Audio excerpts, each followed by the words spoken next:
This call is now being It's recorded. recorded already. Again, good evening, everyone, and welcome back to my class and welcome back to my vlog. So, again, back to your Agricola PH. And again, this is your Sir Jao. So, our discussion is still part of swine production management. This will be the part 2 kasi nga mahaba pala yun. I thought it's little lang. Sumaba pala. Okay. So, Ay, talaga si Mark napakaano, yung confidence niya, di ba? Totoo pala yung sinasabi sa kanta na si Mark tahimik lang. Oo, ano. Kasi kaya na ko yung study niya daw kasi sa crop science. Ay, grabe. Pang top notch talaga siya. Pang top notch. I want to see the scores. Uh, I mean, though I challenge you, I want to see the scores if really ano talaga. Medyo kaya-kaya na. Oo. Because if I see it like the first test up until the last test, ang gaganda ng scores. So, I'm gonna make it more difficult and more broaden during the final coaching. Yung bang sobrang lawak na talaga. Mm. Kasi ano, para mas maganda yun. Yung tatanungin kayo sa board exam na ang garlic sa ang family ba siya? Oo. Ang bawang, ang ahos, oo. Saang family ba siya? Mga ganun-ganun na yung mga tanong. Yung mga tipong ganun, tanong. Tatanungin kayo kung, ganun kalawak. Alam nyo guys, aralin nyo yung lahat ng aralin nyo yung lahat yung nakikita niyo sa table, sa pagkainan ninyo. Aralin niyo lahat yon yung nakikita niyo lahat ng mga, yes, may mga ganung question sa board exam pala. Yung sample ko, yes, family, genus, species, yun lang vegetables na nakikita ninyo sa inyong on the table, like sa pagkainan ninyo. Example, yung mga bawang, tomato, luya, um, sibuyas, oo, yung mga ganun ba? Saging, lahat na nakikita niyo sa table, na pagkainan ninyo, sa kusina, hanapan niyo yun ng mga family, genus, species kasi lumalabas yun sa board exam. Kasi ganun siya kalawak. Oo. Minsan hindi siya lumalabas, minsan lumalabas siya. Oo, pinapalawak kasi yun. Tinitingnan ng board examiner kung talaga bang alam ninyo. Pero madali lang yun siya maintindihan guys kasi if you going to search it, halos magkaano lang sila, related family lang. Oo. Relevant family lang po sila. Magkalapit lang po. Including the scientific names, mga Allium cepa, yung mga Oryza sativa, Manihot esculenta, mga ganun ba? Ano pa ba? Um, Ginger, uh, yung bahay kubo, wag yung kalimutang memorize ang scientific names. Yun. Sinabi ko na yan sa mga regular session. Scientific names, common names, origin nila, how many agronomical crops are there in Bahay Kubo, how many horticultural crops are there in Bahay Kubo, and what are those botanical. Yun. So, that's part of the board examination questions. What if lumabas yan ngayon? Kasi yun ay laging lumalabas below 2019. Yes, indigenous crops. Yes, correct. Indigenous crops sa Philippines. Yes, yes. I agree. I thought, hindi nyo pa pala yun alam. Sige, that will be part of your final coaching. Para mas malawak ang ideya ninyo. Kunin nyo muna ang utak. Utak ng lecturer ninyo. Okay. Pero, guys, naniniwala naman ako sa naniniwala ako sa forever. Uh-uh. Naniniwala naman ako sa ability ninyo. Yon na mag-analyze. Okay, so let's continue. Our discussion is housing for swine. Ay, hold on. Hold on, hold on. Our uh, our discussion is housing for swine. Location requirements and recommended layouts for piggeries. So a piggery must be located outside urban areas. Okay? Outside urban areas. And, kasi nga, bakit hindi sa rural? Mabaho kasi sila. Oo, mabaho. So, yung mga tao, napaka-ano po kasi, napaka-bothered, yung, nakaka-bother kasi yung baho nila. Right? So, kaya, talagang ano siya, talagang, it is very important na malayo siya. Yun, malayo siya sa mga tao, sa bahay-bahay. Yun. Saan na ba yung cheat sheet dito? Dito lang. Kagabi ko pa sana to siya i-send, guys, kaso nagkaroon kasi ng problema yung ano ko. Yung laptop ko, medyo naglalag siya. Konti lang naman. Ngayon ko lang kasi siya na-realize. Yun. Again, the location should be away from urban areas, and that should be, the measurement should be at 25-meter radius. So, ganun siya kalayo, 25-meter from 25-meter from sources of ground and sources of drinking water. So, drinking water. So, para kasi hindi po maano, tawag dyan, masira yung inumin. Kasi iniinom yun eh, di ba? Yun. So, medium and large scale piggery must be at least 1,000 meter away from built-up areas. Kasi pag sinabi yung medium and large scale, by the way, tinatanong din yan sa board exam pala. Ilan yung population ng medium and large scale? Do you have idea?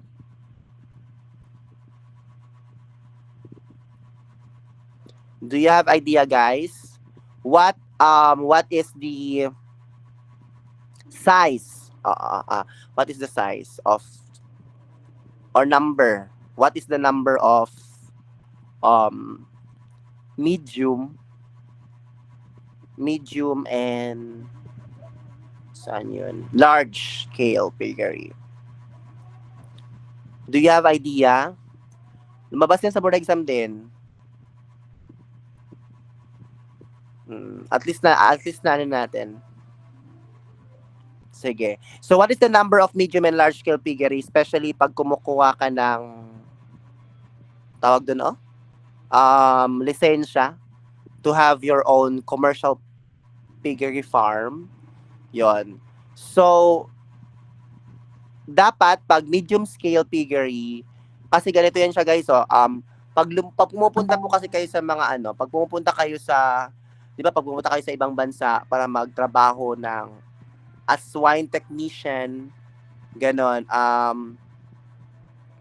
as swine technician, kailangan, pag kumukuha ng permit, as swine technician sa ibang bansa, kailangan yung pinagtrabahuan ninyo na farm na yon ay qualified siya sa ganong number ng sows. Oo, sa ganong number ng hayop. Okay? So, to give you idea also about this, when it comes to medium scale piggery, that should be 100 to 300 sows. 100 to 300 sows. So it means it's a number of farm or pigs in this category, medium scale piggery. Pag medium scale piggery, farms they are maintaining 100 to 300 sows. Guys, saan ko to nakuha ang information? Nakuha ko to from this is according to established classification po ng standards in the Philippines. Sa PSA din, ayan, ganun din sila kasi nung time po kasi kami, nag-PSA sa census. Yung sa census ba? Para ma-identify siya as commercial pigs. Hindi namin tinitignan yung permit. Ang tinitignan po namin yung population ng sows. Kung ilan sows ba yung during operation nila. Yon. And then, yun ang tinitignan namin instead of permit. Kasi sa permit po kasi, let's say nag-ooperate sila ng 300 sows. Tapos ang nilagay lang nila doon sa nilagay nila doon sa permit nila 100 sows para medium scale lang. May mga ganun kasi Pero if you see it in actual, sa actual mo, ganun ang turo sa amin that time na tignan siya sa actual, bilangin kung ilang sows, ganun. So, at least you have already idea, okay? Pag medium, that is 100 to 300 sows. Pag large scale piggery naman, that is, the farms with more than or greater than 300 sows. Okay? Pag large scale. So, itong classification are consistently used siya in industry studies at saka sa regulatory agencies, especially sa regulatory sa DA, ganun. Mm-mm.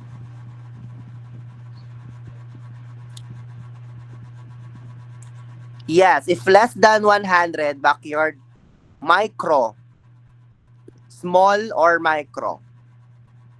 Small pa siya actually. Small pa siya. Pag less than 100, meron po yung term na ganito. 50 to 100. Small pa yan, small. Pero pag less than 50 siya, that is micro. Micro. Yan. Micro, less than 50. 50 to 100, small. Medium is 100 to 300 sows. And then large is 300 to 300 sows pala. Greater than 300 sows. Yun. Okay, so part ito sa tanong nung last kagabi, 'di ba tinanong na what region has the highest production of swine. So it was Batangas. And then under Calabarzon region. Part po nun is of course we have a survey also sa PSA kasi po meron sila. I-check ninyo Philippine Statistics Authority 2023 data.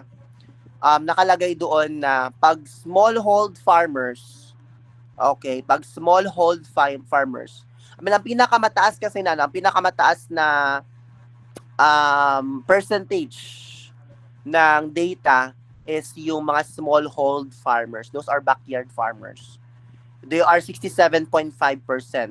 Smallhold farmers lang yon. 67.5% sa mga smallhold farmers. Pag commercial farms naman, 29. More or less na sa 30%. Ganun. 29.2% or 30%, guys. And then sa mga semi-commercial farms, ito yung mga medium scale, 3.3%. Yan. So, ganyan yung data nila. So, again, what we know and don't know, these are data available in the Philippine Statistics Authority. You can check it, 2023 data. If you want, guys, hanapin ko ulit ito. Ang title ng is Swine Situation Report. Swine Situation Report. Wait lang. Hanapin ko yung PDF na ito.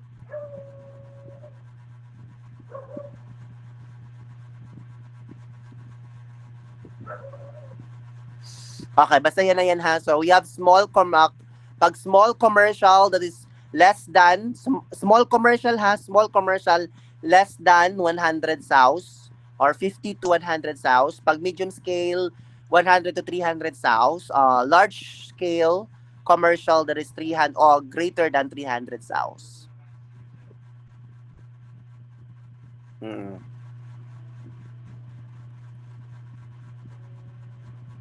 Do you have a question? None. Okay, let's proceed. Again, we have also areas residential, commercial, institutional, and also industrial. There should be a dry lot area. Dapat may dry lot area po tayo of 186 to 1.86 pala, 1.86 to 2.79 square meter per sow. And then 0.74 to 1.12 square meter per head of pig under 100 pounds. 1.12 to 1.86 square meter per head. So these are dry lot area because we want especially po pag mag-grow, yung growth kasi yung pinaka importante dito eh. Oo.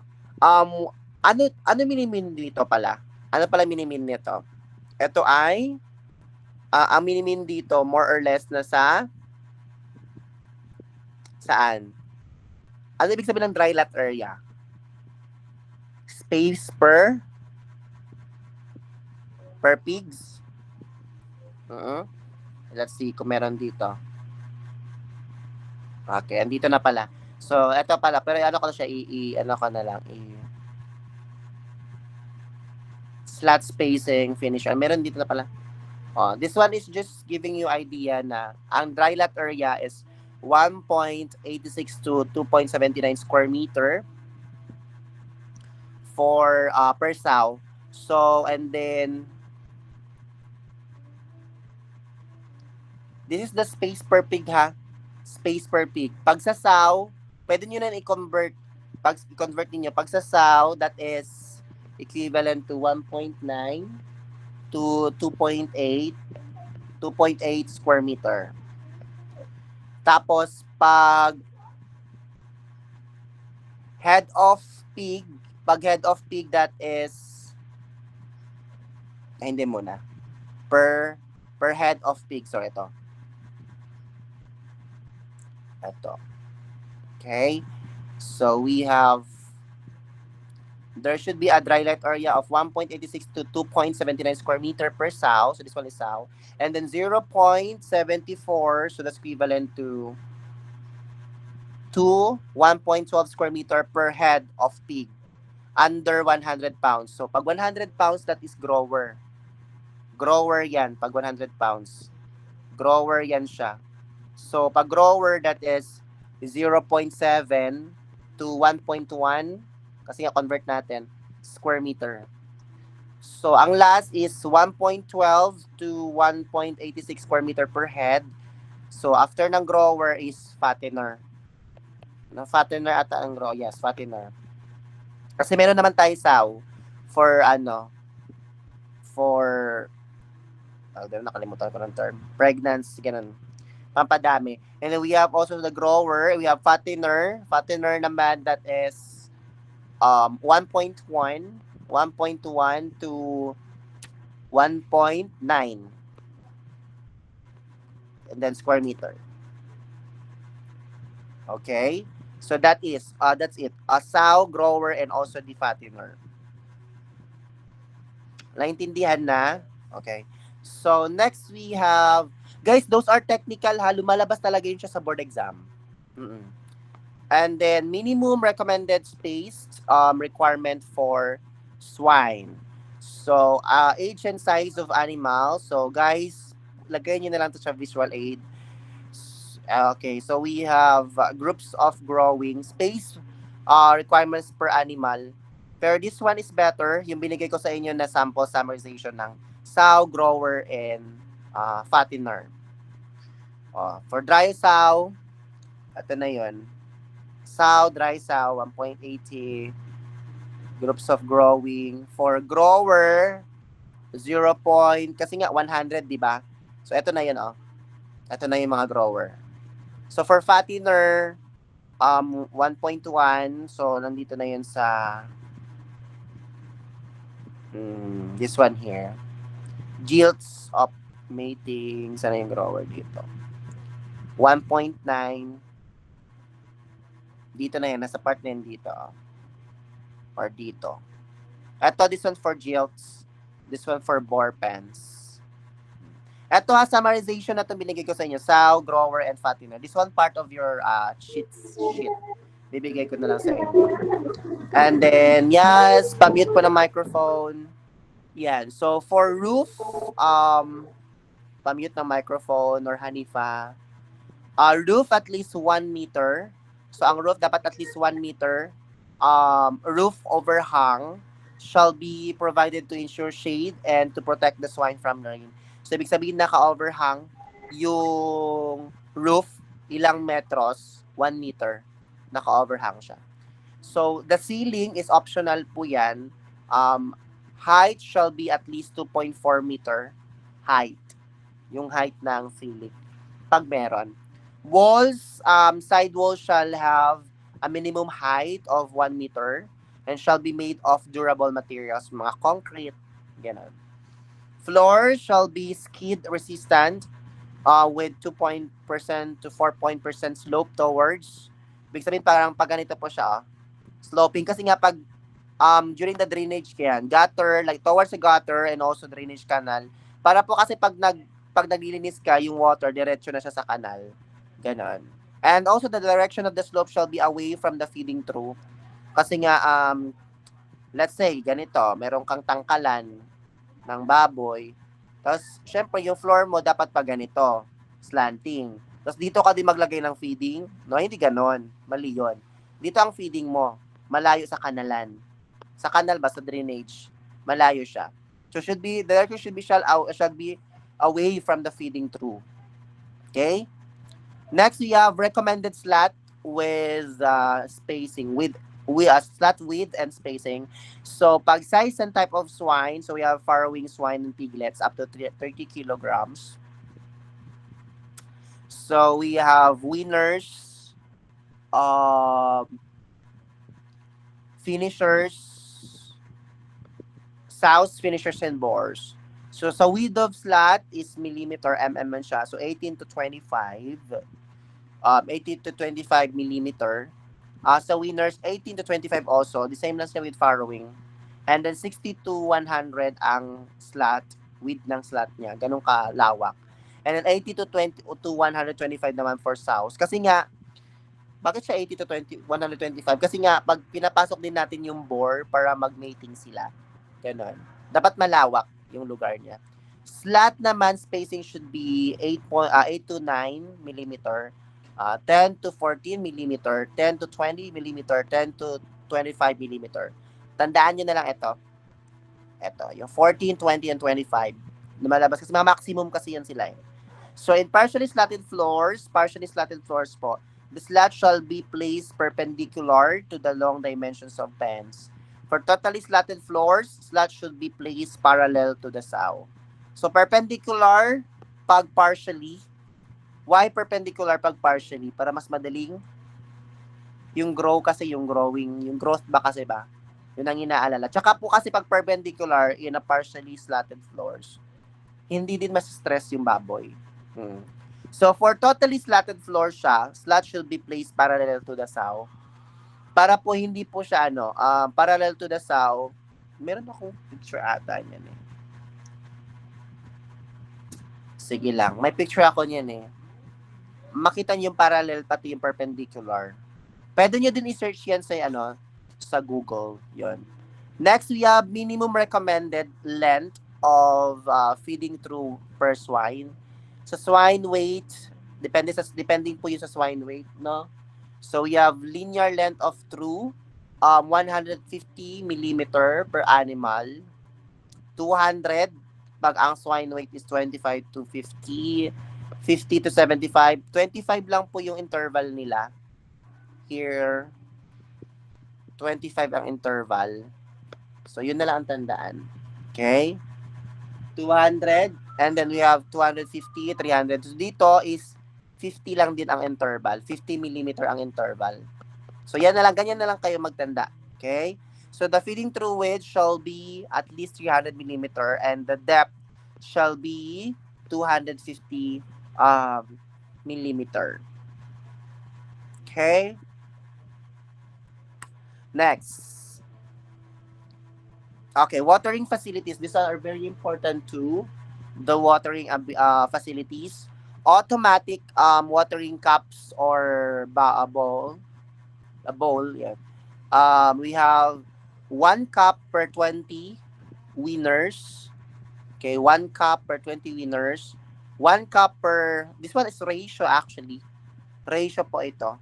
And then 1 cup per 12 jilts. And then 1 cup per 10 sows.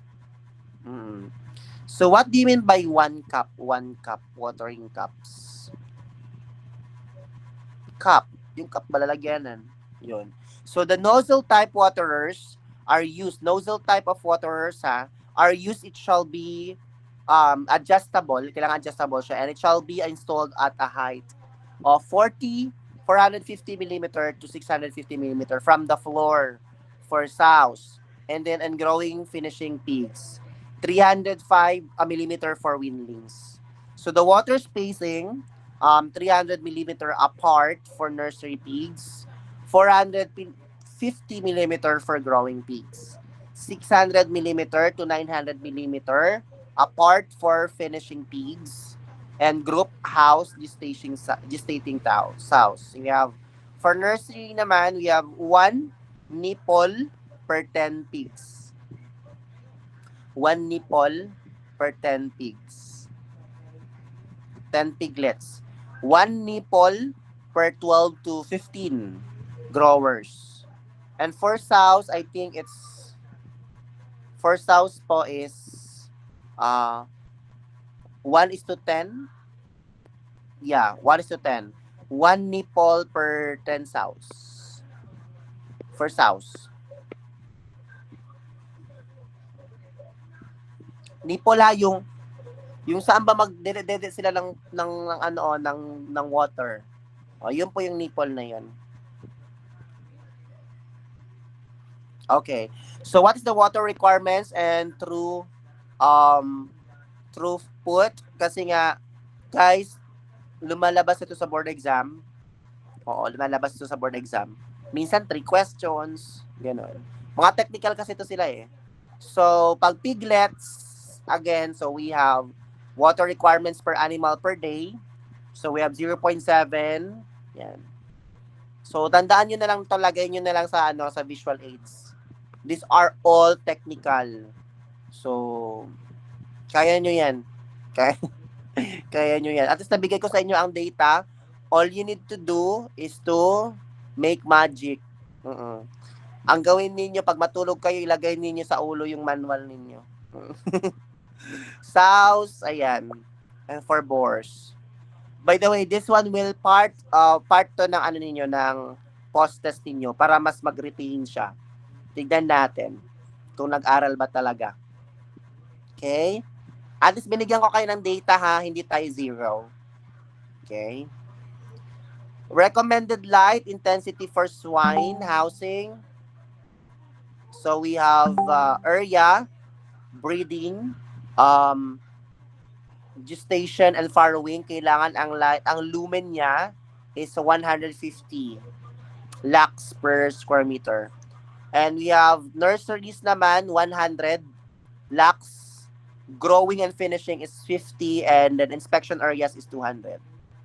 Have you observed, I don't know guys if nakapag-review ba kayo sa ibang review center, are they discussing yung mga ganitong klaseng No, the post-test will be bibigyan ng final coaching ng mga UFC, bibigyan kayo ng copy kasi nga these are all technical, so dapat meron po kayong idea nito. Alin pa sent? Neto? Hindi, nasend ko na to. Raymart, nasend ko na to sa GC. Hanapin mo na lang. Swine Production and Management. Hanapin na lang, ha? I already sent a copy of this.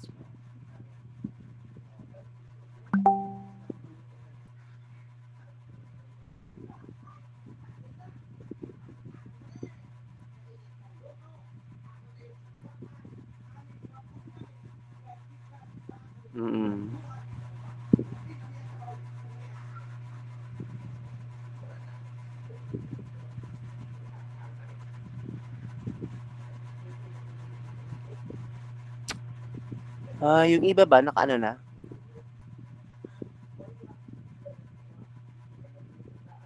Hi, si Primo. Malden. Primo, andito ba si Primo? Nakapasok na ba siya sa Kalma lang, Primo. Kalma. Baby, kalma. Ganun. Check na lang ninyo, ha? Okay. So, we have, good evening, Primo. Later, nagbigay ako ng instruction sa'yo. I think I sent it sa Nag-send ba ako sa'yo? Wala. Hanapin mo na lang sa GC ng UFC. Merong link doon. Go, backread ka lang. Backread lang. Okay, so next we have minimum ventilation rates under normal condition.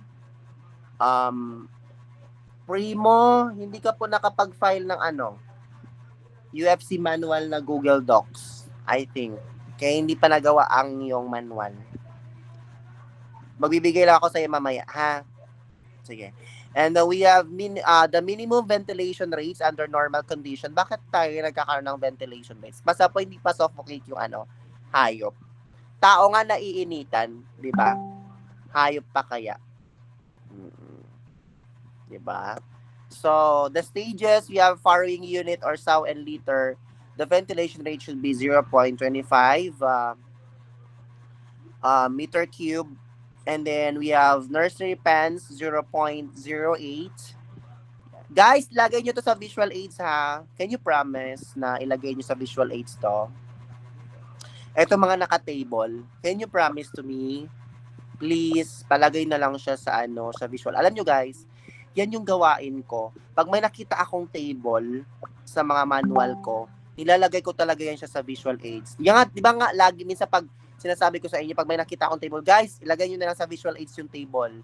Kasi alam kong mahirap siyang i-familiarize. Basta importante nakikita nyo araw-araw andyan yung mga table na yan. Babasahin nyo yan. Oo, kahit matulog kayo, nandyan yan sa gilid.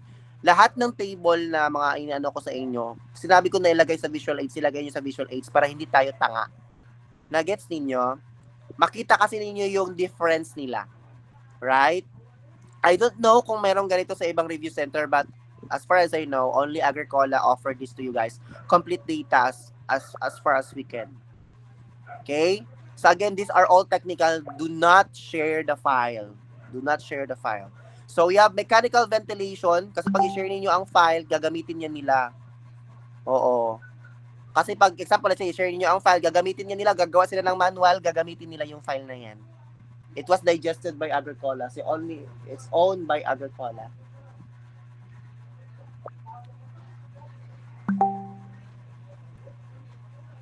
Sa ulos, para magsatanda ka.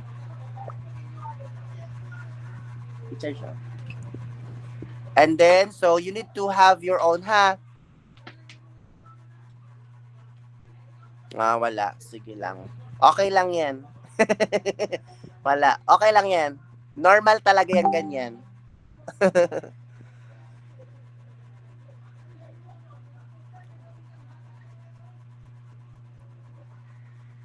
Yes, kasi these are the data na mahirap hanapin. But if you have access to research mga ganon, makikita mo talaga na may mga ganitong klase. Ay, mayroon palang ganyan. Oo. So, ito yung time nga nagbisita ako sa UPLB. Binuksan ko yung mga veterinary na lecture, especially the zootechnics kasi dun nilalagay lahat yung mga technical terms ng swine. Kasi yun na po ang ginagamit ng board examiner. Hindi na po pang agriculture ang ginagamit ng board examiner, pang veterinary na. So, kaya nga binibigay ko to sa inyo. So, kasi nga, this one is still part of agriculture. Hindi siya pang vet. Pang agriculture pa rin po ito. Oo. Hindi pa naman kayo mag-surgery. Saka na kayo magtaka pa, mag-surgery kayo. Yes, PSA mostly makita yung mga data, especially if you want current data. Pero when it comes to this one, like housing for swine, wala. We use standard classification of standard classification of the Philippines. Meron kasi yan silang standard na data talaga na ginagamit for research, especially for surveys. Yan. So the maximum temperature for house swine in still air pa rin, ha. The temperature for sows and boars 30 degrees Celsius. For actually lahat naman sila 30 except for newborn baby. Si Alabama. Alabani ba yun? Si Alabani, newborn baby ko yan. Baby Christian. Ganon. Oo, meron na naman tayong nahada. Oo. Si Britzel umiiyak sa akin kanina nagchat-chat. Ewan ko kung bakit umiiyak yan. Alright. So, next we have number of pigs per square meter during transport. Number of pigs per square meter during transport. So, we have the weight,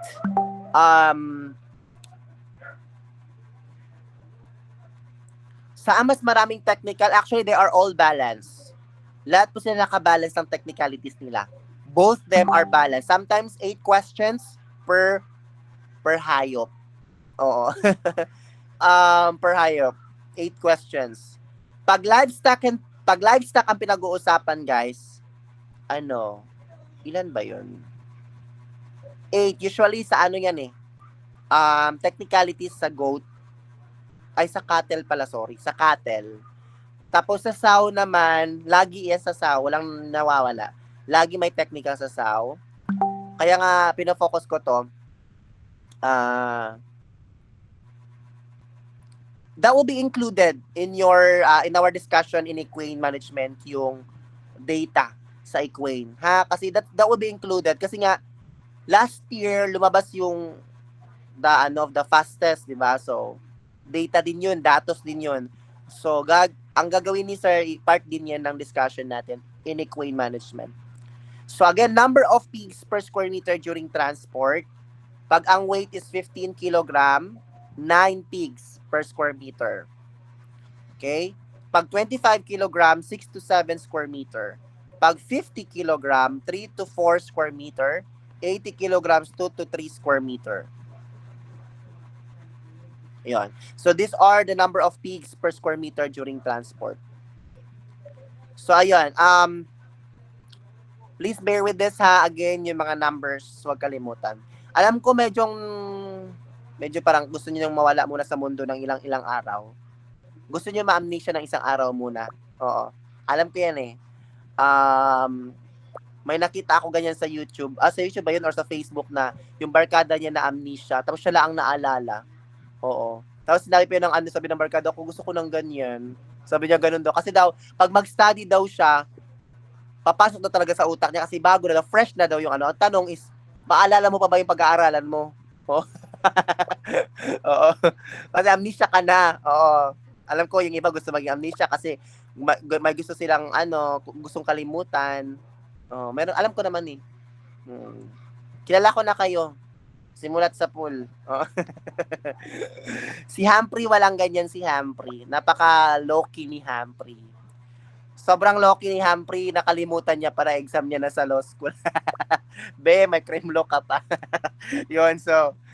Okay, so let's go ahead for technical figures. There are some technical figures, of course.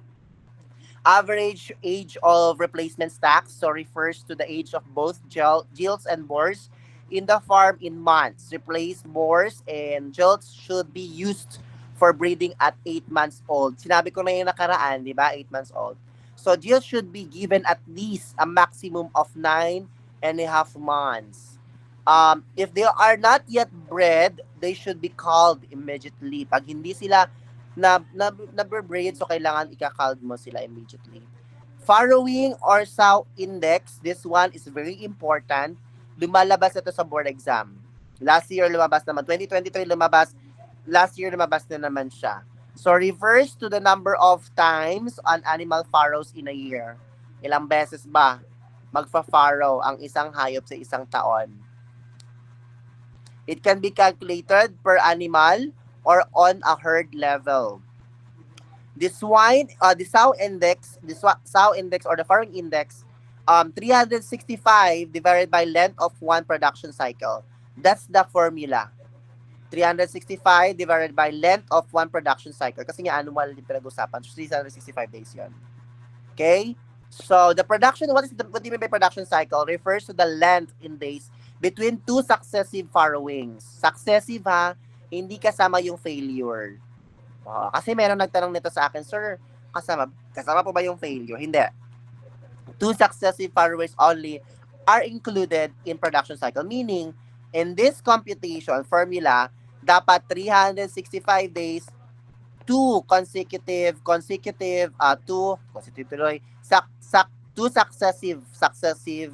farrowings.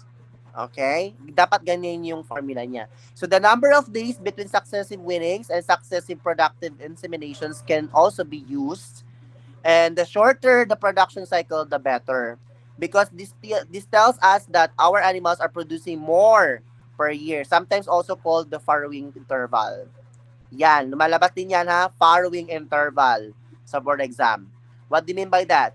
Pag mababa ang production cycle, pag shorter or mababa ang production cycle, ibig sabihin po nun, mataas po ang production, mataas ang producing napoproduce ng swine per year. Production per year. Okay? Ng sow. Yon. So, a good sow is expected to have a production cycle as follows. 114 days. Right? Sometimes may delay, 115. So, 114 days. And then, meron po siyang lactation na 30 days. Meron siyang dry period na 7 days. And then, production cycle, 151 days. So, some sows can perform better than this data given. Okay? Naintindihan? So, again, ulitin ko ha, sa farrowing index or the sow index is farrowing index or the sow index that is equivalent to 2.1 to 2.1 to 2.4 liters per year. And then for production cycle, we have 114 days. Laging tandaan yan na, lumalabas yan sa board exam. 400 days gestation plus 30 days lactation plus 7 days dry. So, mga ilang araw yan lahat equals to 151 days. Ito na yon. Okay? Production days talaga. Product cycle. Naintindihan? Okay. So, a sow with 151 days production cycle will have a liter index as follows. So, example, if you're going to do it like sow index, 365 days per year. So, we have 151 days per cycle. So, that will give you 2.417. Wait lang. Calculate niya natin kung tama. Kasi magbibigay ako ng this one will be part of your computation natin sa post-test. So we have 365 divided by 151. Okay, tama na. 365 divided by 151, that will give you 2.41721. Okay. So that's how you're going to do it. Okay? Ganito din. A sow with 174 days production cycle will have a liter index as follows. So, ganyan lang pag-compute ha sa board exam. Ganyan lang. 365 days divided by 174, that's equals to 2.09. SI na yan. Hindi lang yan sa board exam, guys. Ginagawa din po yan sa Hindi lang po yan pang board exam. Meron din po yan siya sa realidad. Sa realidad. Nagagawa din po yan. Sige po. Ay, saan na ba tayo? May tanong? Okay.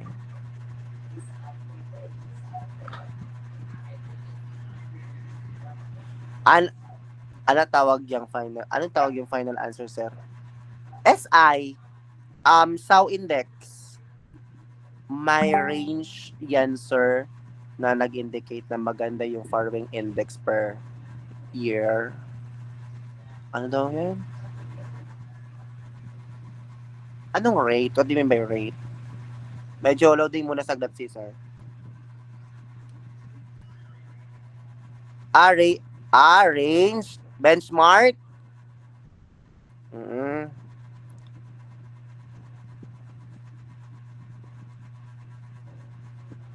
Diba, meron yan, pero nakadepende yan siya sa winning to estrus interval. Tapos yung gestation length niya is 114 days, diba? So, and also the lactation length.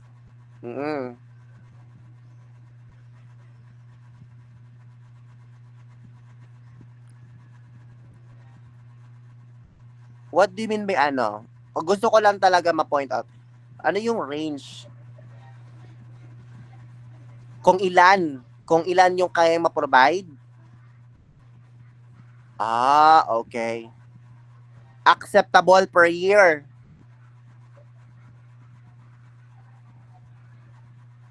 Yun ba yung mini-mean nyo?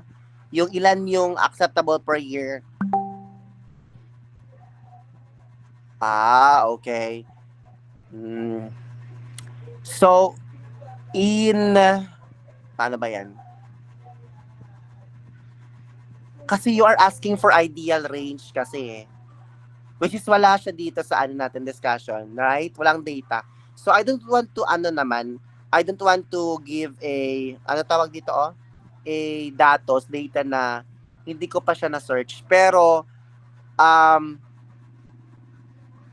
in my own idea lang kasi, if you're going to analyze it, ideally na yung range niya, in theoretical maximum kasi, di ba, 2.6 to 2.7 liters per year. 2.6 to 2.7 liters yan per year. I mean, that's the theoretical maximum. Oo. Where did I get this 2.6 to 2.7 liters? Kasi nga, sa libro, 2.6 is to 2.7 liters per year. That's based kasi po sa 114 days ng gestation, and that's plus pa yung minimum lactation, plus yung weaning interval. So, sa practical or commercial good performance po kasi, pag practical, 2.2, no, mga 2.2 to 2.4 liters per sow per year. Oo, 2.2 to 2.4 liters per sow per year. Sa mga practical ito, sa mga commercial good. Pero kung theoretical ha, alam niyo naman siguro naming sa theory. Sa research yan, sa research. Pero according practically, no, kasi when I was in the field, 2.2 to 2.4 liters per sow per year. Very good na po yun. Very good. But the question is, di ba nga ang tanong nyo is yung acceptable per year? 2.0. Practically speaking, 2.0 to 2.2. Acceptable siya per average. Acceptable siya per average. These are practical ha. Guys, yung tanong nyo kasi, pinapatanong nyo sa akin, that's an ideal range.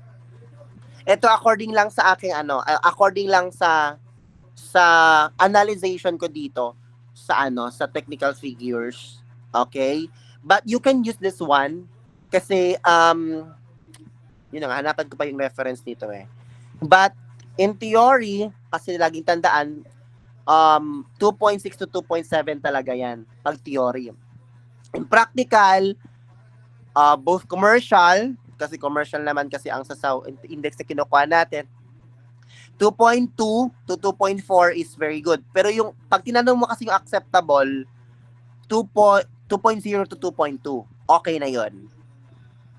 2.0 to 2.2, okay na yun. Pag below 2.0, poor na yun. Ibig sabihin may problema na talaga sa reproduction management.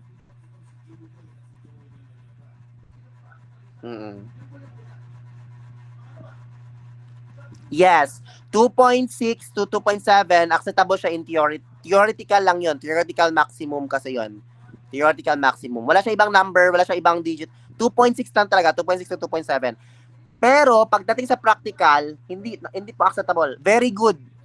Very good ang 2.2 to 2.4. 2.2 to 2.4, very good yan. Kung acceptable ang pag-uusapan, 2.0 to 2.2. Oo. 2 kung acceptable. Oo. Pag below 2.0, poor na yon. Poor. Naintindihan? Medyo yung nakakaano siya ng utak. Yung tanong. Oo. Kasi andito na tayo eh. Very good yung tanong. Yes, tama. Acceptable sow index is 2.0 to 2.4, 2.2.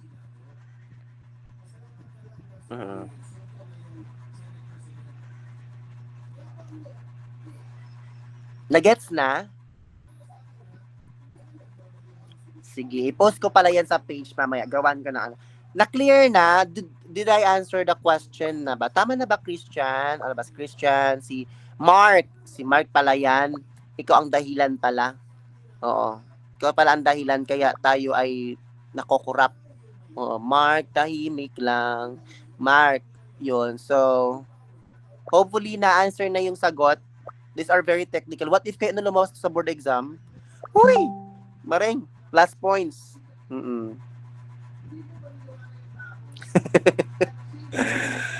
Grabe yung tanong, no? Ilan daw yung mga... Very good yan yung tanong mo. Parang ano na, parang grabe naman, hukay naman talaga yan sa utak. Pero sige lang, sagutin natin. Ilan yung maanak ng SAO sa 2.2 index, sir?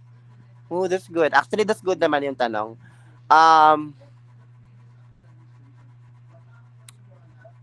Wait lang ha. Yung farrowing index natin, 'di ba, farrowing liters per sow per year.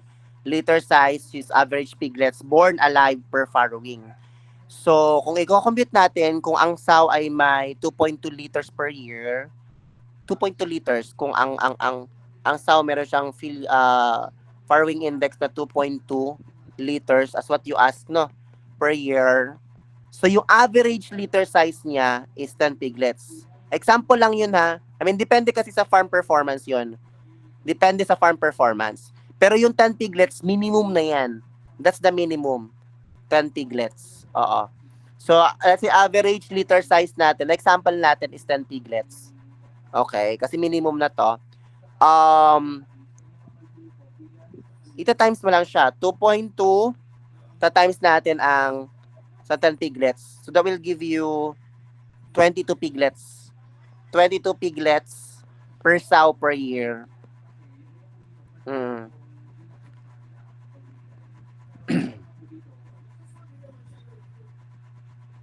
So, yung 2.2 index na yan, isang sow pwedeng magbigay ng 20 to 24 piglets. Average kasi to ha. So, ibig sabihin kung average ang 22, meaning ang 21, 20, acceptable pa, 23 and 24, ganon. Ganyan yan siya ha. But 22 yan. 22 piglets. So, 21, okay pa. 20 piglets, okay pa.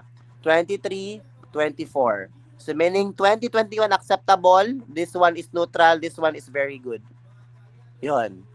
Ganon. So, meaning, ang 2.2 index na sow, pwedeng magbigay ng 20 to 24 piglets per year. Depende sa actual liter size. Ita-times mo lang ang farrowing index, ita-times mo lang sa liter size. Naintindihan? Nasagot ko ba ang tanong? That would very good yung tanong, actually. Thank you for bringing up the question. May tanong pa kayo? Kasi nga, mag-proceed na tayo sa ibang Baka may tanong pa kayo, baka nalilito pa rin kayo sa index. Bakit tayo nakafocus dito? Lumalabas ka sa board exam. Technical figures. Oh. Nagets na ninyo? Okay, I'll be making more of this question sa post-test para mga ganitong tanong para masanay kayo. Okay? Parang out of the box na talaga siya. Hindi out of the box. Parang let's say analyzation ng bonggang-bongga. Ganun. Okay? So, yun lang. And then, lost days. Oh, meron din palang lost days. Akala ko sa tao lang yung lost days. So, these are the periods when the animals are unproductive or have exceeded target time allotment. It can be calculated as follows. Lost days is equals to actual performance minus target production cycle. So, the pregnancy, 114, lactation, 42, pwede din pong 30 mangyari. Dry period, plus 18, plus 7. Pero this one is very useful, plus 7, minus 7. Alam niyo ba sa board exam, tatanungin kayo sa board exam ng isang situation, na-breed siya, nag-mate sila ng ganitong araw. Let's say, January 1.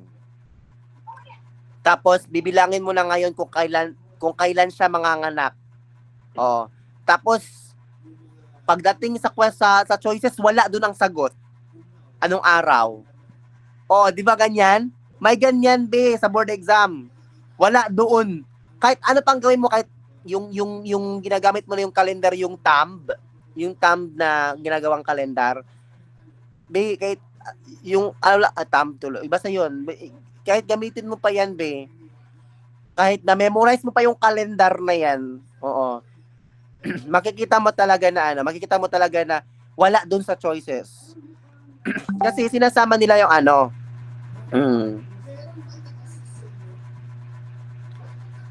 yes, Macboard.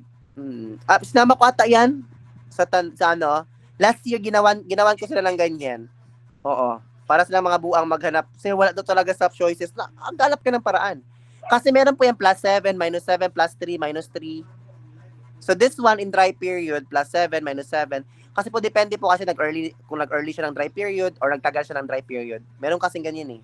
That will also affect yung performance. So lost days, 174 days, -150 1 days, that will give you 23 days. Meaning, 23 days talaga siyang na-lost. Those are periods na yung animal is unproductive na siya. So, pag unproductive, kinakal na natin.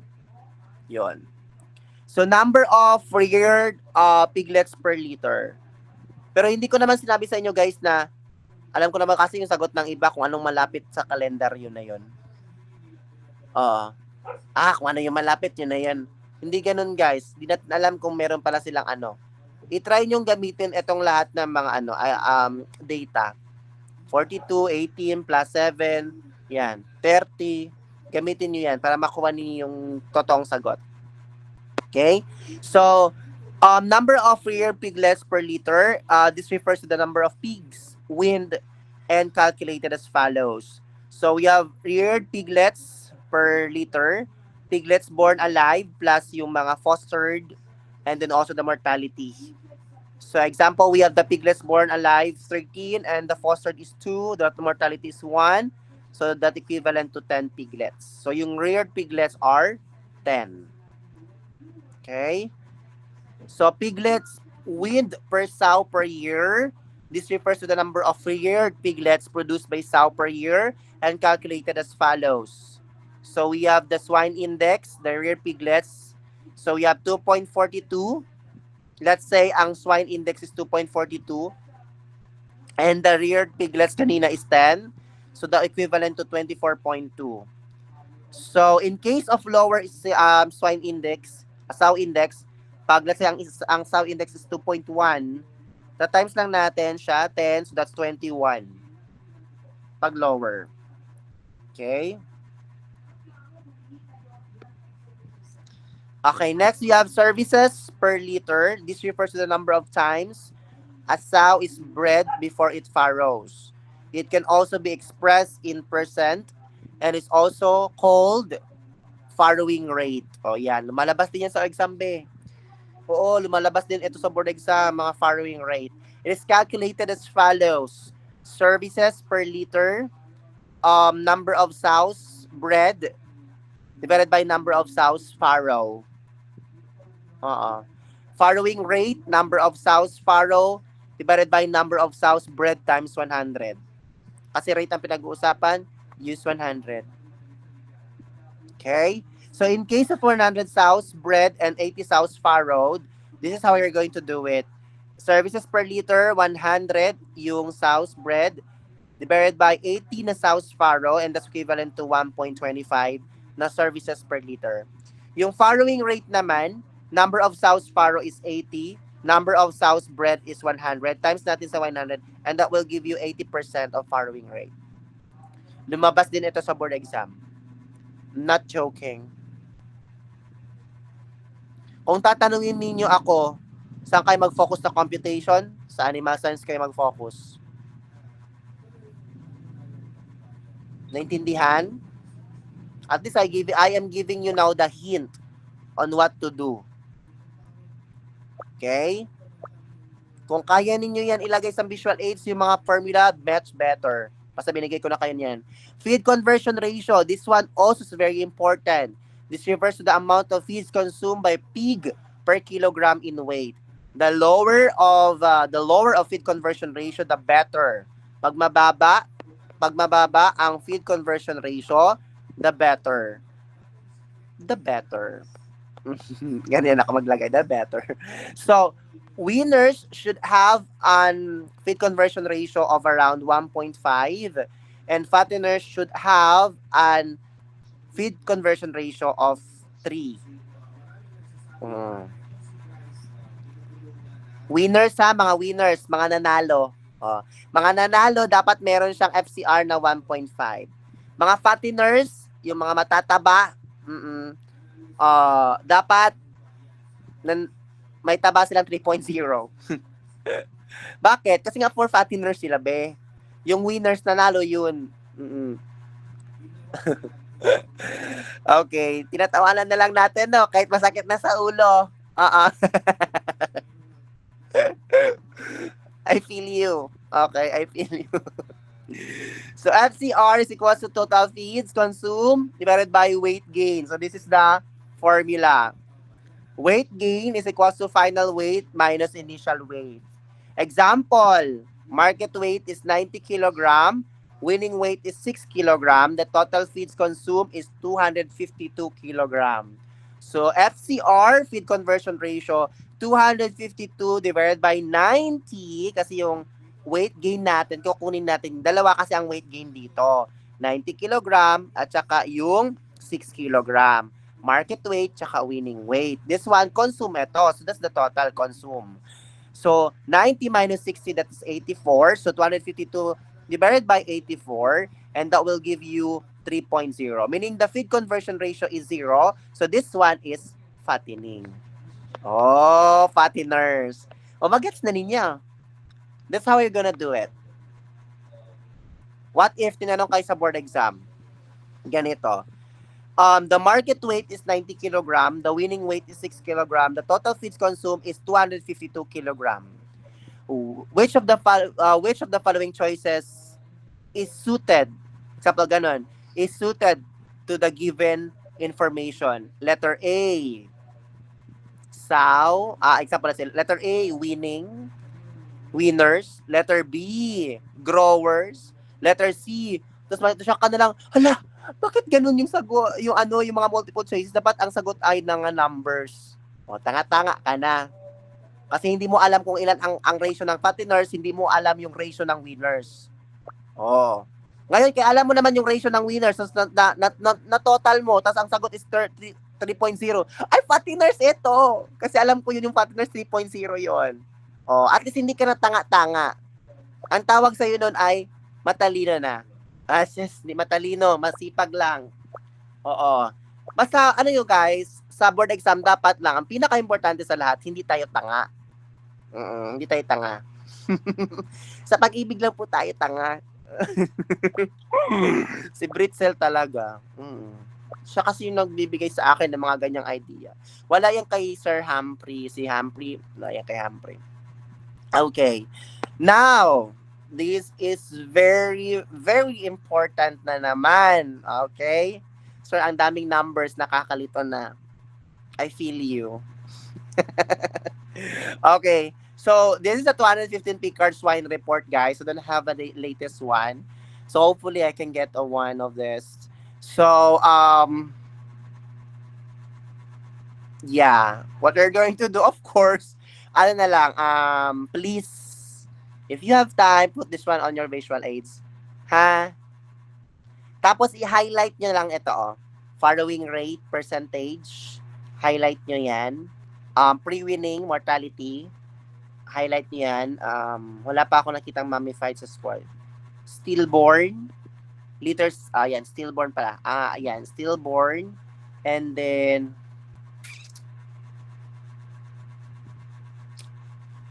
saan ba yung Kasi alam ko ginagamit pa rin ng data na wala kasing bagong labas sa Picard Swine Report. So, ang ginagamit pa rin ng board examiner 2015. Charles, parang ako ang board examiner. Yes, 2015 naman eh. Lumabas kasi ito nung 2022. O lumabas ito. So, yung lumabas is yung farrowing rate na 80.08. Ito, farrowing or sow index. Yan. Yan, i-highlight nyo yan. Ito, average daily gain, ADG, very important. What else? Okay. Gestation period, Bisaya na lang. Gestation period, winning age. Ito, liter size at winning. Very important yan. Lahat na lang, sir. O, lahat na lang. Basta yan lang mga i-highlight ninyo. Okay, highlight nyo lang yan. Because those are very important. Okay, so...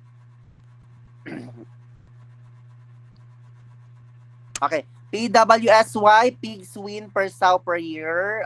PPSY, pigs produce per sow per year. Okay. This one, noong 2013, napapunta sa 18.9923. Yan. Percent. Okay. Alright. So, we are now in common swine diseases. Makinig. At least I'm giving you idea already kung paano, what if, no, nagkaroon ng sakit yung mga, ninyo, mga baboy, ganun. Guys, pwede naman po kayo directly magtanong sa akin, kahit hindi muna punta ng vet. Kasi alam na ni Sir yung mga common swine diseases. Lagi na yan, hindi lang sa swine, sa livestock din, especially sa goat. I'm really good in goat talaga. So, goat sa cattle, not masyado. Kasi, hindi talaga ako, I think si Sir Jeff, he's always posting about AI. Andito ba si Sir Jeff? Sa AI sa cattle. Gusto ko magpa-train sa kanya. Oo, kasi, ang ganda ng niya, ng output niya sa AI. Maganda yung percentage na niya, live percentage niya. So, gusto ko matry yun. So, I mean, nakatry naman po ako mag-AI, pero sa cattle, pero hindi po from the expert. Gusto ko yung sa expert talaga. Oo. Sige lang, magkita kami ni Sir Jeff, i-hug ko siya sa neck. Hug ko siya sa neck. Pero nagre-review ngayon si Sir Jeff, actually. Magtitake ko ng board exam. Kasama siya, classmate niya siya. Yun, okay, first common swine diseases, hog cholera. Oo. Hog cholera. Pag lagi kayong sad, mag-hug lang kayo sa isa't isa. Hog cholera. So, what is the synonym of hog cholera? Classical swine fever or CSF. The etiology is pestivirus. Transmission, how this hog cholera transmitted? Spread is mainly directly from pig to pig. Contagious sa pig. Okay. All body excretions, especially urine, ihi, are highly ineffective. The virus can be spread by flies, vehicles, and people, including veterinary surgeons. Okay, di basta-basta. Virus can be present on clothing, instruments, and in contaminated injectable drugs. Kaya pag may mga bisita kayong atribida, pupunta-punta doon sa inyong tangkalan ng baboy, huwag niyong papuntain na hindi na, disinfect muna mga katawan. Oo, maligo muna bago magbisita. Alright. Clinical manifestation, anong nakikita dun sa hog cholera? Acute disease, sudden deaths, high temperature of 41.5 to 42.5 degrees Celsius. By the way, tinatanong nila, sino may idea saan kinukuha ang nilalagay ang thermometer? Saan nilalagay ang thermometer? Saan? So, sa ilok. Sa underarm? Sa underarm. Sige daw, may try mo daw. Sa underarm ilagay.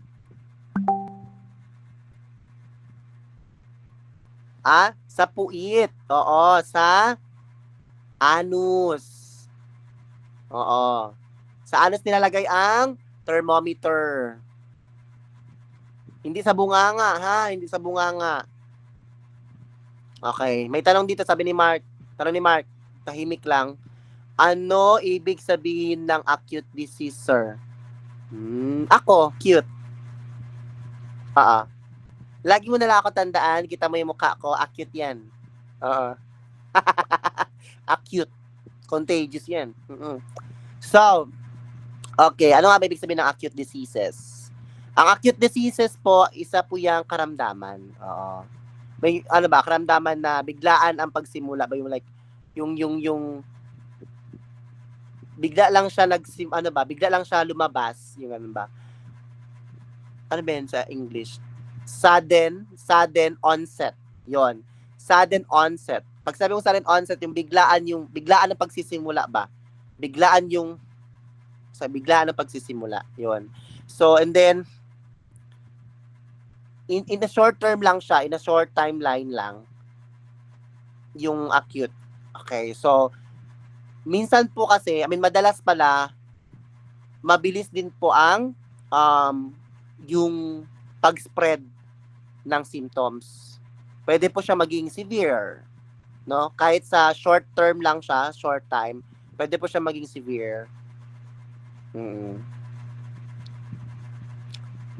Yun ang acute diseases. Basta pag sinabing acute diseases, 'di ba magkaiba man yan sila, no? Acute diseases, chronic diseases, peracute diseases, tsaka subacute diseases. 'Di ba? Sige, isa-isahin natin. Take note ninyo. Take note. Kaya para hindi na natin ulitin. Sige, explain na ni Sir, ha? Pag sinabi mong acute, ako yon. Condition yun siya ng sudden onset, a short duration. Yung symptoms appear quickly, within hours or day. So yung course of disease is short, mababa lang siya, sa ilang araw lang. Usually less than 2 weeks.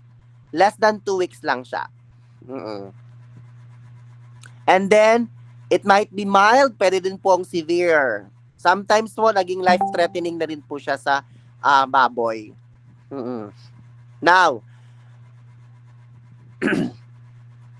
what are the different types of diseases? Acute diseases. Okay, makinig, ha. Baka mamaya meron tayo sa ibang diseases. Alam nyo na to, okay? Acute diseases. Acute diseases. Pag acute diseases, sudden death. Biglaang sudden death tuloy. Sudden onset pala. Pambilisan, andyan na yung sakit agad. Short duration. Lagay nyo lang, short duration. Next, kung gusto nyo po, hindi nyo ilagay na short duration para matandaan ninyo, lagay nyo lang ko, jowa kong pandak. Yan lang, lagay nyo dyan. And then we have peracute diseases. Peracute diseases, very sudden. Okay? Very sudden yan. Peracute, eto ha, peracute. Pag peracute, ibig sabihin, cute lang siya pag may pera. Yon, peracute. So, very sudden and extremely, wait lang daw, cute lang daw siya pag may pera. Peracute. Oo, cute lang siya pag may pera. So, very sudden and extremely, rapid. Rapid. So, pag extremely rapid siya, tulad po ng mga anthrax sudden death. Yun. Meron din tayong tinatawag na subacute or partial lang ang pagka-cute niya. Subacute or partial lang ang pagka-cute niya. Na diseases.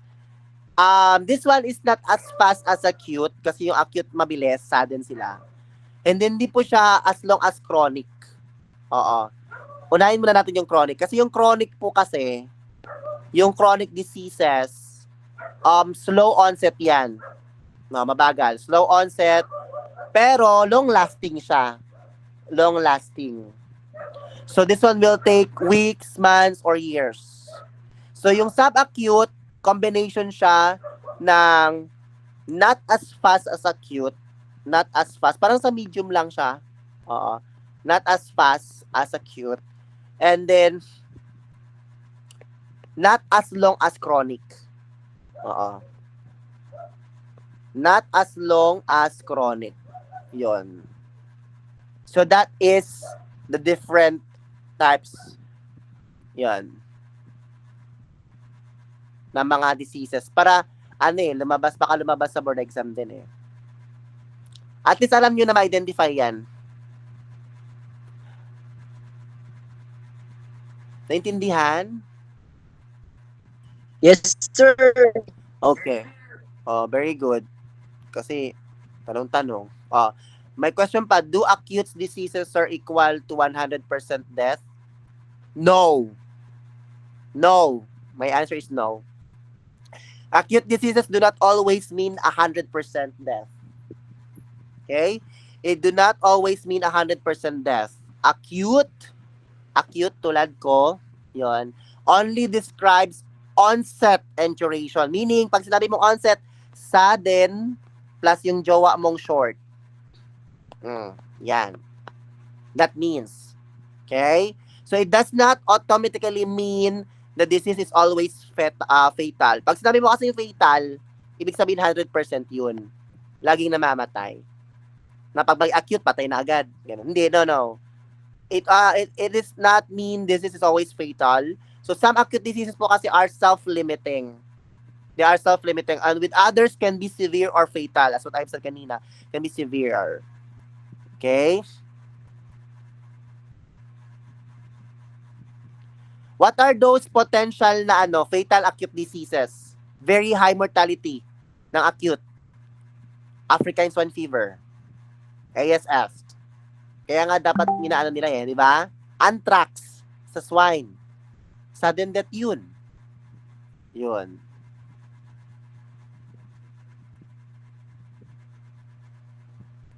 Naintindihan na?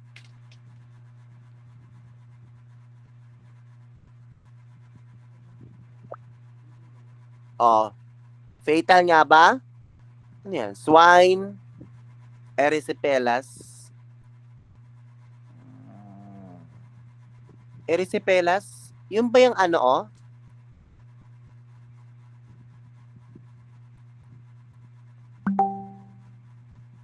Yun ba yan yung yung may diamond-shaped skin lesions, no? Yung niya?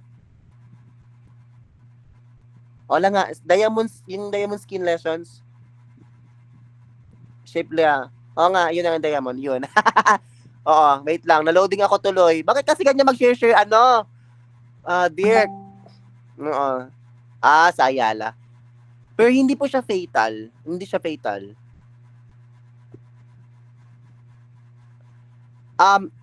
Siguro nasabi mo siya fatal, but not always, siguro. Not always. Kasi may nabasa ako ganyan eh. Siya, it can be fatal, pero but not always. Kasi nakadepende po kasi yan sa form of the disease. Yung form ng diseases. Nakadepende po yan dun. Oo. Hindi na tayo maka-move on sa ibang diseases. Na-stuck na tayo sa hog cholera. Kasi maraming tanong dito pa lang, right? Ang daming tanong. Ano ang tinitreatment nyo doon? Anong tinitreatment ninyo? Pag merong ganon, anong tinitreatment ninyo pag merong swine erysipelas?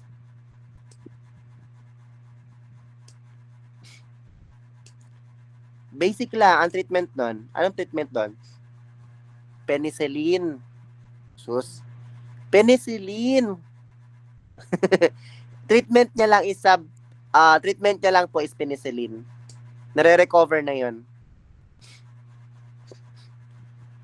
Nilalagnat lang po ang baboy pero hindi siya mamamatay.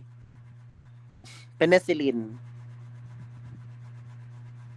Kasi po if untreated po yun siya, yung erysipelas pala, yung mortality rate can be high. So, pwede yung mamatay yun. Oo.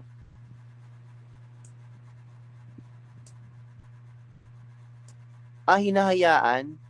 Environmental. Pero nilalagnat pa rin yun. Pero pag hindi mo alam, dumadami yun.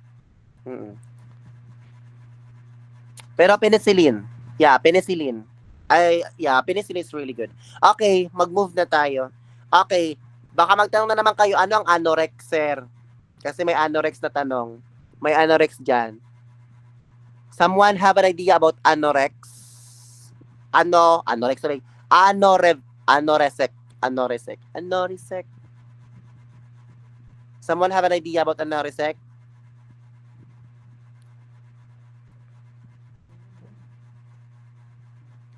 Anorex o anoresec or anorexia? Hindi kumakain. Hindi Very good. Ala, ang galing talaga ni Humphrey. Oo, loss of appetite. Nawalan ng panlasa. Unwillingness to eat. Oo. Let's say, pag ayaw kumain ng babae kasi toyoin, sabihin mo, ano ka ba? May anorexia ka ba? Ano ka ba? May anorexia. Pag tinatanong mo na ganyan, ano mesyo? Parang may anorexia, hindi kumakain.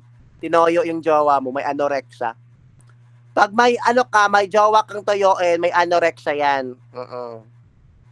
Loss of appetite or unwillingness to eat. Lack of appetite ba? Minsan po kasi nagkakaroon ng anorexia or anorex ang isang baboy due to fever.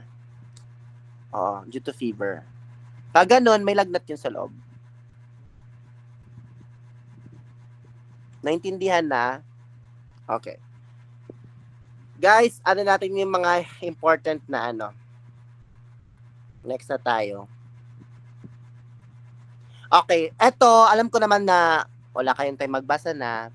So, ang gagawin na lang ni Sir, sa postes na lang natin to gagawin. Isa-separate ko yung postes for common swine diseases at saka iba pang technicalities. So, more or less, ang magiging questions, kasi madaming common swine diseases. So, more or less sa common swine diseases, more on evaluation. Part din po kasi yun ng UFC. More on evaluation or for on analysis. Let's say, mayroong hog cholera. Ano yung mo? Di ba? Ganun ba? Example ba? Ano yung gagawin mo? Hayaan mo ba siya na masaktan o maano ng ibang tao? Ganun. Okay na? At least you have idea na about this one. Okay, next. Lesions, yun. Multiple hemorrhages in the kidney, turkey egg, larynx, and bladder. Infractions of the spleen. Agar gel, precipitated diagnosis. Diba? Napaka-vet. Okay, next na tayo. Bang disease na naman. Ojek-Sky's diseases. Synonyms niya is pseudorabies. Etiology, porcine alpha, herpes virus. Indirect transmission, fomites. Rodents. What is fomites, by the way? What is fomites? Medyo gutom na si Sir. At around 10 p.m. off na tayo. Kasi common swine diseases na to hanggang matapos. So, ang gawin na lang ni Sir, para matandaan ninyo, i-exam na lang ni Sir Postes. Kasi mas matandaan pa pag ganun, di ba? Tama ba ako? Pag ginagawang Postes, mas matandaan mo pa. Kasi yes, nabasa mo yung ganun. Ito si Jo Marie talaga, may sayad talaga to konti. Maliit lang man. Oo. Liit lang. Makita lang talaga kita, Jo Marie. Bayhag talaga kita sa neck. Yung fomites po kasi are those inanimate. Those are non-living objects that can carry and spread infectious agents tulad ng bacteria, virus, fungi, parasites yun. They can serve as vehicle of transmission. Okay? Vehicle of transmission. Baka lumabas sa board exam, no? No, serve as a vehicle transmission. Fomites po yun. Fomites. Sige, go lang. Basta, non-living objects that spread diseases and causing organisms. Yan. Next, hanap tayo ng iba. Pero siya pa rin ang mahal. Ah, hanap ng iba, pero siya pa rin ang mahal. Oo. Guys, ano na lang, gusto ninyo, bigyan ko kayo ng post. Loy, kaya ko ba? Hindi na lang matulog si sir ngayon. Oo. Igagather ko muna yung mga questions nito. Igagather ko yung mga questions nito. Tapos isend ko bukas umaga. Mga posts para fresh pa siya. Ha? Para pagkagabi, pwede kayo pwede tayo mag-ruminance pagkagabi. Hindi na lang paabuti ng Saturday. Malayo na yung Saturday. Yes. Oo, wag kayong kasi yan sila Dirk kasi mga late kasi yan sa mga late comers. Kaya sabi nga ni Mark, hindi sana kami naging irregular sir kung sinagot mo kami ng irregular. Tawa-tawa ako dun sa GC eh. Si Mark. Nagtanong kasi siya sa akin kung magkano daw yung tapos ang sagot ko sa kanya is sleep well, nice G. Regular daw sana sila. Oo. Mahilig kasi kami ni Mark mag-inis-inisan yan sa nice G. Guys, kung mapapansin niyo may mga binabanggit ko pong tao, kilala ko po sila sa personal.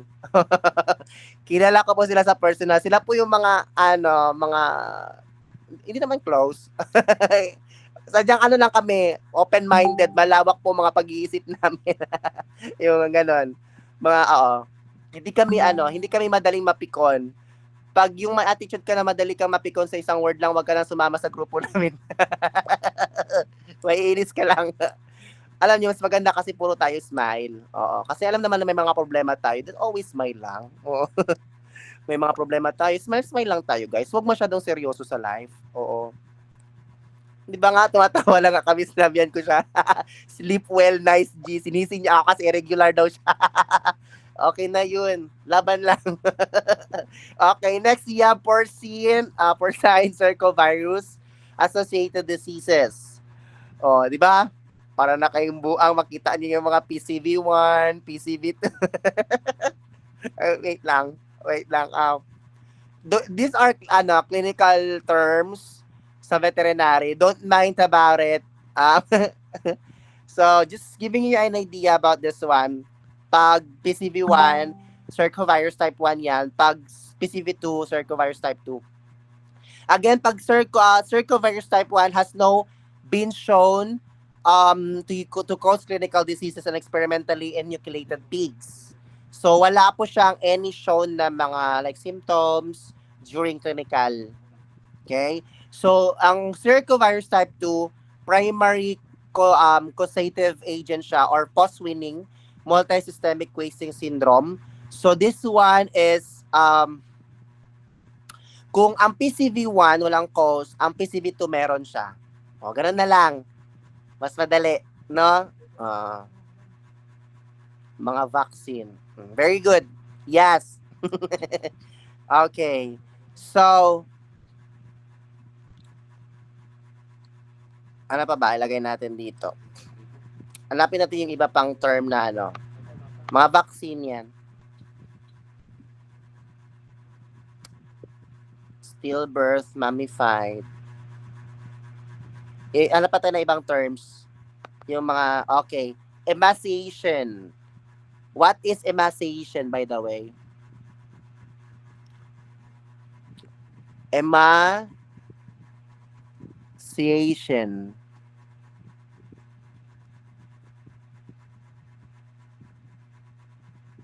Yan ay extremely thin. Mapayat, weak. Oo. Payat, weak. Waste, loss of body fat, muscle mass, yun. Weight loss, yun. Malnutrition, yes, malnutrition. Okay, another term, this one, tachypnea. Tachypnea.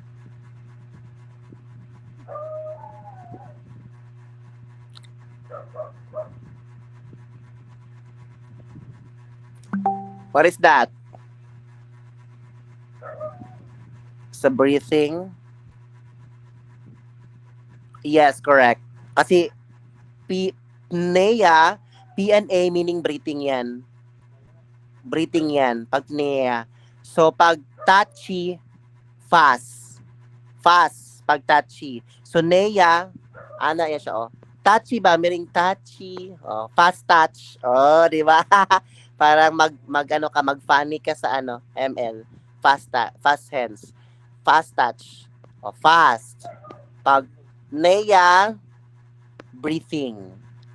So, fast, breathing. Oh. Ibig sabihin, abnormally rapid breathing rate.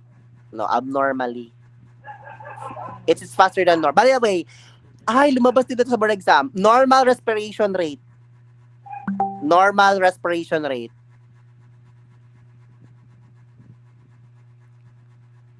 What is the normal respiration rate muna? What are those normal respiration rate ng swine?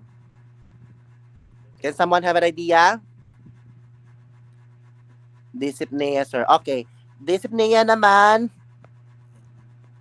This meaning difficult or abnormal. Nea is breathing. So, difficult breathing. Difficulty in breathing. Abnormal breathing. Ganon. Magkaiba po yung abnormal breathing sa fast abnormal breathing. Yun. Ano ang respiratory rate ng ng swine? Swine. Respiratory rate is 25 to 40 breaths per minute sa adult. Sa cattle, 30 yung average. Very good. Sa swine, 30 ang average. Very good. At least nakuha yung average. Sa cattle kaya, ano sa cattle? Do you have idea? Ako na lang. Chara. Always remember, pag malaki yung hayop, mababa ang niya. Mababa yung respiration rate niya.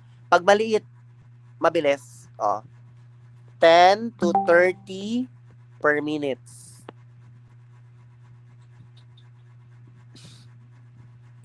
$10 to 30. 10 to 30 per minute. Yan. So, lumabas din yun sa board exam. Always remember, if the rate po is much higher than normal, ang tawag doon is tachypnea. Pag mataas pa dyan, that's tachypnea.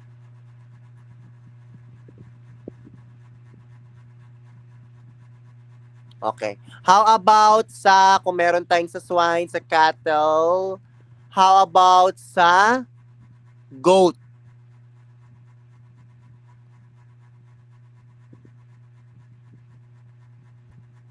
Sa goat. Very good. For goat, 15 to 30. Tumama ka din.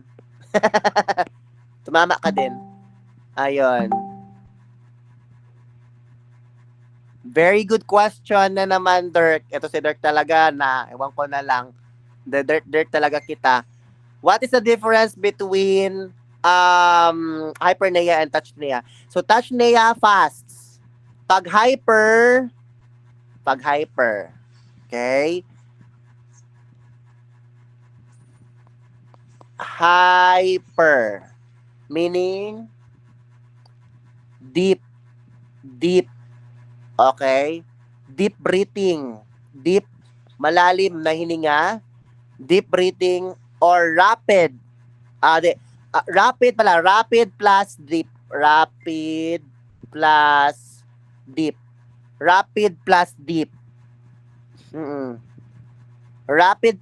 deep breathing is equals to hypernea. Yon. Abnormally deep and rapid breathing. Yon. Nagets na? Ibig sabihin, pag sinabi mong hypernea, hindi lang mabilis yung breathing niya, malalim pa. Oo, malalim pa yung breathing niya.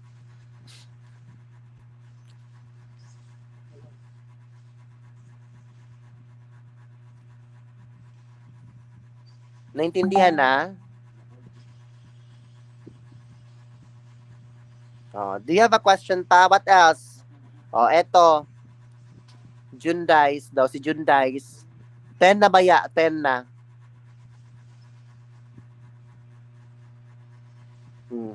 How about dito si Jundice? Jundice daw. Ano yan? Condition yan siya kung saan? Yung mucous membrane niya, yung skin, at saka yung eyes niya nagiging yellow. Ano yan? Yellow. Nagiging parang hepatic ba? Hepatic. Yellow discoloration sa eyes, sa mouth, sa gums, sa tongue, sa skin. Yon. Ngayon niya lang nalaman yan. O, yun.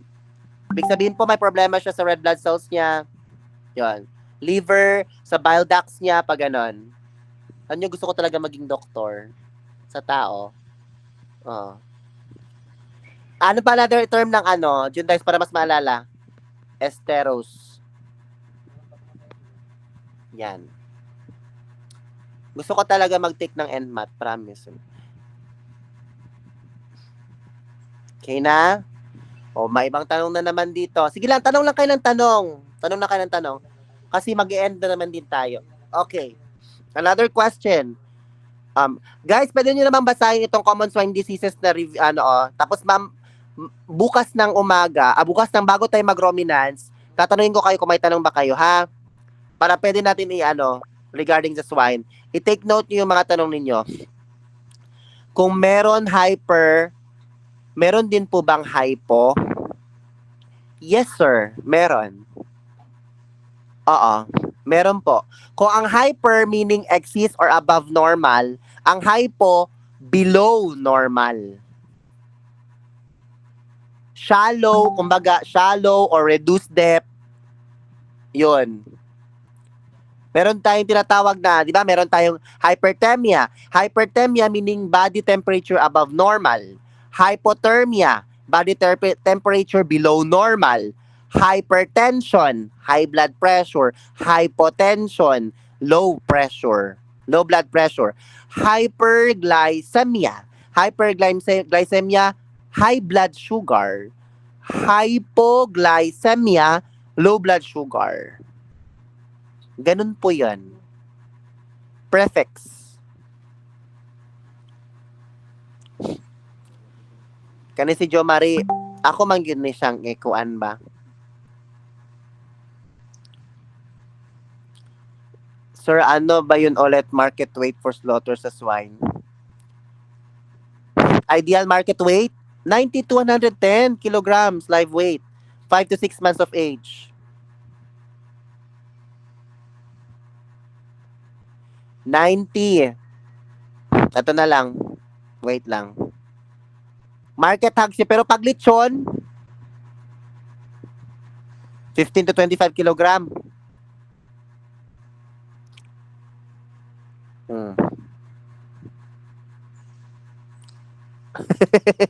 Tinanong ko na yan sa nung tayo kagabi. Oo. Sir, lumabas sa exam, what's the best sign na buntis ang sow?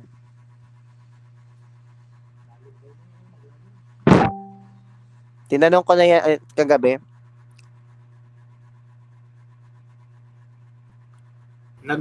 May gatas, onset of milk. Hindi pa yun ibig sabihin niya, farrowing yun. Ang ginawa ko nung kagabi, ang tanong doon, what is the best sign na manganganak? Ang tanong niya dito, ano daw yung best sign na buntis ang sow? Iba po yung manganganak sa malalaman mo na buntis. Sir Raymark na. Plus points ka sa langit. Yung tanong ni Ma'am Miriam, iba po yung manganganak sa mabuntis. Paano mo malaman what is the best sign na buntis yung sow? O, sige daw, be. Sa tao, tanungin ko yung mga babae, what is the best sign? Hindi, tama na yung Ma'am Miriam. Lumabas din yan sa board exam. Lumabas din yan. Best sign na buntis ang saw. Tama yun. Kasi hindi mo malaman yun eh. Oo. Tanungin ko ngayon ang babae mismo, what is the best sign na hindi kayo buntis? Ako, alam ko sagot. Ako, nag-inhit ulit. Ah? Nag-inhit ulit after 2 weeks. In-hit? Ulit? Ano tawag dun? Ano tawag dun? Ano tawag dun? Nag-inhit.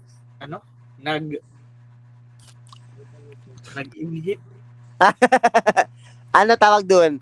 May failure to return estrus. Failure to return estrus kasi yung in-hit estrus yan, di ba? So, failure to return estrus, ibig sabihin, buntis na siya. Oo. Ano enlargement of mammary gland? Pag nalaman mo, buntis, enlargement of mammary gland, hindi yun. Oo, tama. Gabi-gabi. Yun na nga sabi ni Sir kanina, hindi siya nag-in-hit ulit. Oo. Ang tawag po doon is failure to return estrus. Do not use the word in-hit. Failure to return estrus. Oo, yun. Mataas ang pangangamoy. Mga babae, di ba? Ano ang sign ninyo na buntis kayo? Pag hindi kayo dinadalaw. Di ba? Pag hindi dinadalaw, alams na. Oo. Kain na tayo, guys. Oo. Hindi pa siya yung nagilihi, hindi pa yan. I'll give you hint ha. Because my mother was diagnosed as meron po siyang lato-lato. You know, lato-lato. Para po siyang sa babae. Ano tawag doon sa inyo? Yung parang bilog-bilog ba na cancerous sa babae, nakalimutan ko ng term nun. Dalawang klase yan. And then, yung mama ko, naglilihi siya. So, akala niya buntis siya. Kasi nga naglilihi siya. Pero akala niya buntis siya. Pero, may lumalabas na blood sa vaginal niya. So, ang ibig sabihin po nun, hindi siya buntis. So, yung paglilihi po, hindi siya sign ng pagbubuntis. Minsan, kaartehan lang din. Yun ang sabi ng doktor.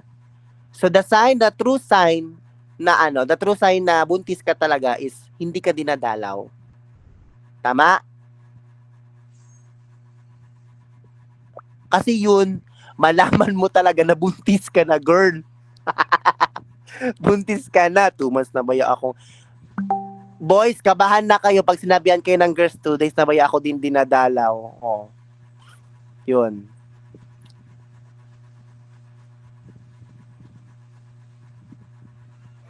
Ano yan sa tao? Namanhid ang alin? Namanhid ang left side ng chest po, upper breast. Kanina yan sa'yo? Sa'yo ba yan? Kasi akin din po. Pero hindi siya sa chest part. Hindi sa chest part. Okay. Speaking about it, kasi nga, you know what, I want to become a doctor talaga. Sinabi ko na yung mama ko niyan. Kaso wala kaming pera. Yun, so, okay. Salamat kasi nag-share ka nito. Sige, explain ko na lang further. In my own idea, charot. Yun, ayan. Pag nagmamanhid po kasi yung kaliwang bahagi ng dibdib, or yung upper breast, or left side, or upper breast mo, pwede po kasi magkaroon ng cardiac or sa puso. Meaning, merong chest pain due to poor blood flow to the heart. Meron yon. Possible po yun, pwede magkaroon ng heart attack. Ganon. Kadalasan po is pagmamanhid, paninikip, pananakit ng kumakalat sa braso, masakit yung braso, yung panga, yung likod, yon. Actually po, dapat po binabantayan yan kasi life-threatening yan siya. Life-threatening. Normal ang ECG. Ikaw ba yung nagtanong? Sige, wait lang. Nagpa-ECG na pala siya. Pero iba, meron din pong sandi niyan yung neurological sa nerve related. Yung nagpipin siya nerve, masakit sa ulo, next may upper spine, sa peripheral neuropathy, sa nerve damage ba. Meron din sa musculoskeletal, sa chest wall ng shoulder, sa muscle strain ba ng chest wall shoulder, sa cartilage ng ribs, pwede din yan. Other causes niya, pwede anxiety or panic attack, pwede ganun. Yun. Pero ang sagot mo kasi is ang tanong mo, ang sabi mo kasi normal ang ECG. Pero nagpaano na kayo sa doktor? Ano yung warning sign na emergency na yung mga ganitong klaseng sakit? Paninikip ng dibdib or matinding sakit. Pagpapawis, yung pawisin, hilo, pagsusuka, hindi na po yun paglili. At saka hindi na yung kaartihan. Emergency na yun. Hilo, pagsusuka, pagmamanhid or pangangalay ng kaliwang braso, pangalikod. Tapos hirap po sa paghinga. Yun. Pag normal ang ECG,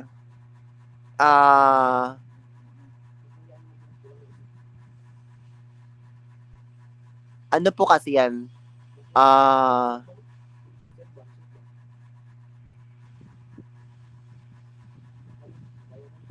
May ibang possible causes po kasi pag normal ang ECG.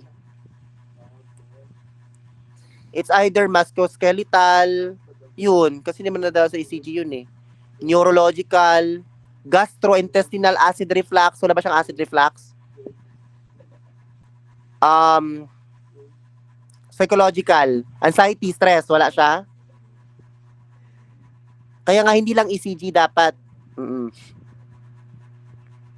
Kasi yung ECG sa puso yun eh. Sa puso. So hindi lang naman kasi sa cardiac, sa puso yung problema pag maganon.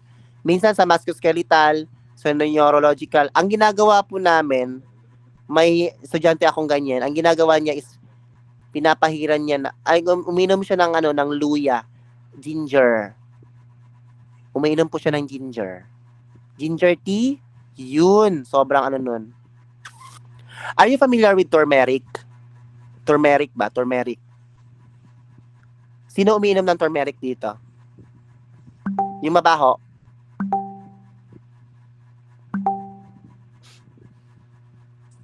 Turmeric, yung para siyang maliit na ginger, mabaho siya. Oo. Yun, inom ka ng ganon. Turmeric tea or ginger tea, masarap yun. Pwede nga isabay yun sa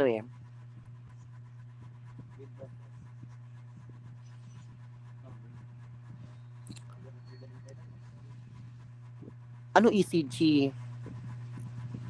Anong MERS? MERS yung sa ano yan? Sa equine? Ano ba yung inimin mo? Yung equine, gonadotropin? Chorionic gonadotropin? Ano yun? Yun para yun sa Raymark. Pag kasi meron pag acid reflux, possible po kasi yun na magmanhid. Pag may acid reflux ka or tinatawag na GERD, yung gastrointestinal acid reflux, minsan po kasi pamamanhid. Minsan pamamanhid or init or kirot sa dibdib. Oo. Ang ginagawa ko po pag may acid reflux ako, kumakain ako ng bayabas. Oo, nawawala siya. Kumakain ako ng bayabas. Pampaano siya, pampaneutralize. Kasi di ba nagkakaroon kami minsan ng acid reflux kasi pasmado. Ano oras ka na kumakain? Ganun. Uy, sa akin lang to, hindi pa ako doktor. Pero that's my explanation. Oo. Hindi pwede saging. Bawal sa acidic na tao ang saging.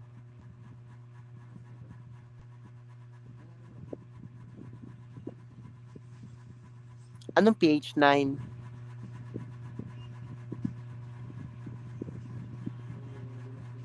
Ngayon ko lang narinig yung pH 9.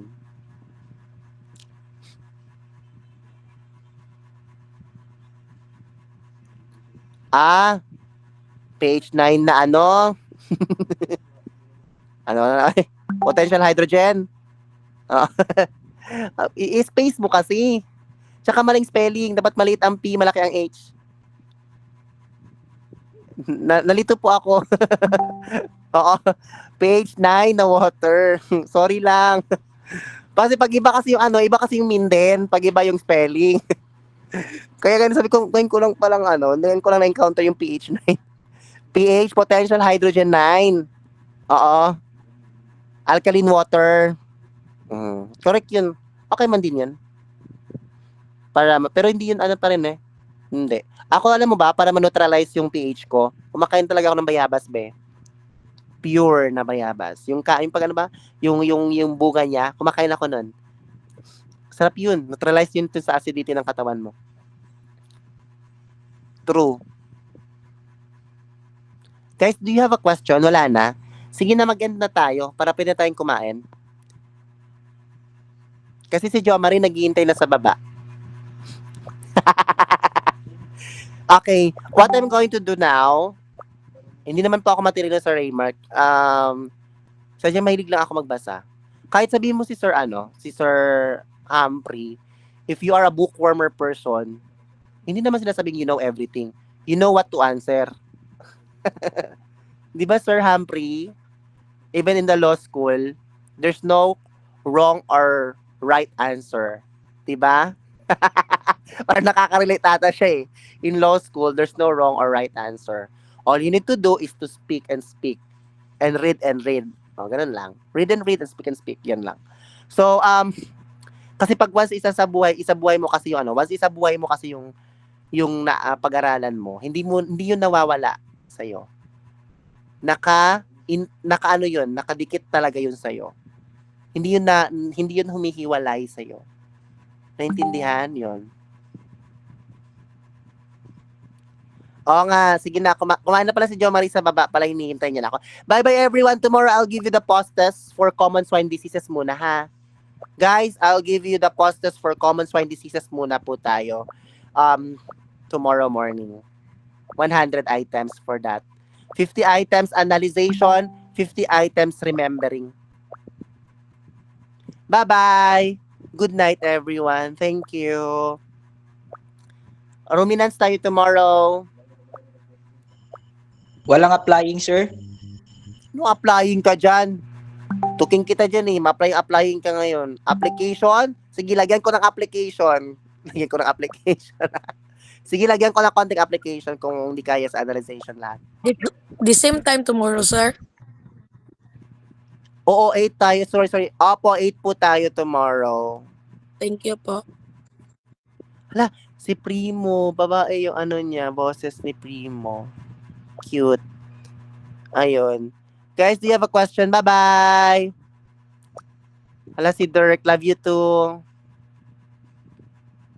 Crude protein. Crude protein.